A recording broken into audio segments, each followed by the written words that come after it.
So meron ka nang nabiling camera. Pwedeng DSLR or bridge camera. So okay na guys. Okay na yung video natin, okay na yung audio. Ang problema guys, sa ganitong klaseng camera, kahit ito DSLR, ay hindi lahat mayroong audio out. Ang ibig sabihin guys, magagamit nyo yung audio out pag nag-monitor kayo ng nirecord yung audio. So meron siyang audio input or mic input, yung sinasabi natin, meron siya. Ang problema nga guys, yung sinasabi ko kanina, hindi mo mamomonitor yung nirecord mo kung meron ba siya mga static sound. So ngayon guys, ituturo ko sa inyo kung paano natin lagyan ng audio out gamit lang ang HDMI cable. Hindi kayo nagkakamali guys. Tama yung narinig nyo. HDMI cable lang guys.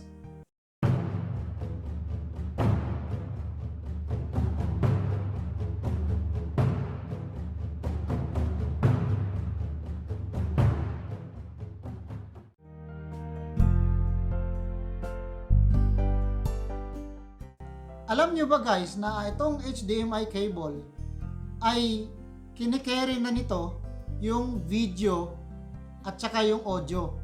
Ibig sabihin, so kung pwede kang mag-out dito ng video papunta dun sa monitor, nandito rin yung audio.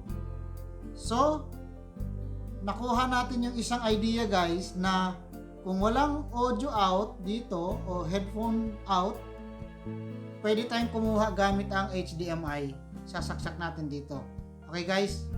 So magiging dalawang part ang episode na to guys. Yung unang part ay establish natin yung audio output.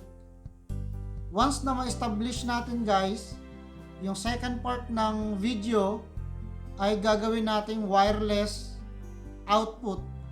Ibig sabihin, gamit lang nito guys. Itong maliit na gadget na to. So, pwede tayong mag-establish ng wireless connection papunta dun sa speaker or headphone. So, usong-uso na ngayon guys yung wireless headset or wireless headphone. Kaya guys, let's jump to the video. So guys, dito tayo ngayon sa setup. So, kung makikita nyo, so wala siyang audio out kahit nga mic input wala. Pero lang dun sa AV out. So pero meron siya guys na mini HDMI connection port. So meron siya guys. So same lang siya guys ng concept. Dito sa isang camera natin, ito yung DSLR natin. Ito yung Nikon D5300. So yung mga port niya guys, ganito yung mga I/O niya. Makikita nyo, meron siyang mic input, meron din siyang AV out, meron siyang USB, at meron din siyang mini HDMI. So wala siyang audio out. Ang gagawin natin, kailangan natin ng unang-unang kailangan natin guys, meron tayo dapat na HDMI cable. Mini to yung normal size.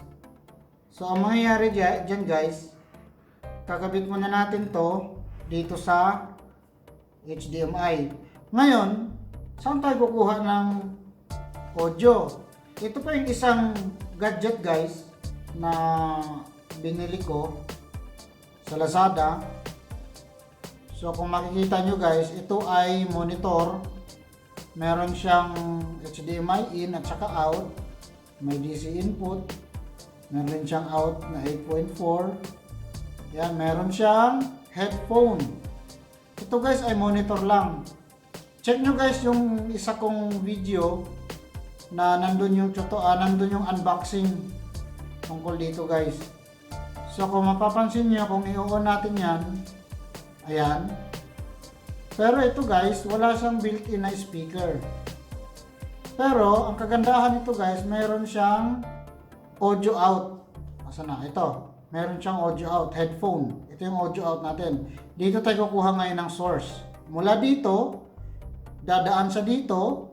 So ipapasok natin dito. So yung video guys, dito siya mapupunta. Yung audio naman ay dito. Kaya ang gagawin natin, of course, kailangan natin ng sample na speaker. Ito naman ay wire. Ito guys ay for demonstration purpose lang, ano. So pasensyahan nyo na kung hindi maganda yung speaker natin. So dito natin ilagay yung output. So madali lang yung setup guys. So meron na tayong, mula dito, meron na tayong connection pupunta sa speaker natin. So, kuha niya yung video, papunta rito, i-out din niya yung audio. Kasi nga wala tayong audio out dito. Ngayon, try natin mag-play. Hello guys! Ang ituturo ko sa inyo ngayon ay kung paano gagawing... So, yun guys, yung galing dito. So, yun na guys. Yan yung first part natin na mayroon na siyang audio out. So guys, napanood nyo na yung unang episode natin or yung part 1 ng episode ng tutorial na to guys, which is ma-establish natin yung audio out. Ngayon guys, kung satisfied na kayo dyan, okay na. Pwede nyo nang gawin guys. Or kung gusto nyo mapanood yung part 2 ng video natin, ay panoorin nyo guys, nasa description yung part 2. Gagawin nating wireless. Question of the day. Mayroon pa ba kayong ibang alam guys na paraan para makuha natin yung audio out o magkaroon ng audio out? Paki-share naman guys. Paki-comment sa comment section natin below. Thanks for watching. See you on next video.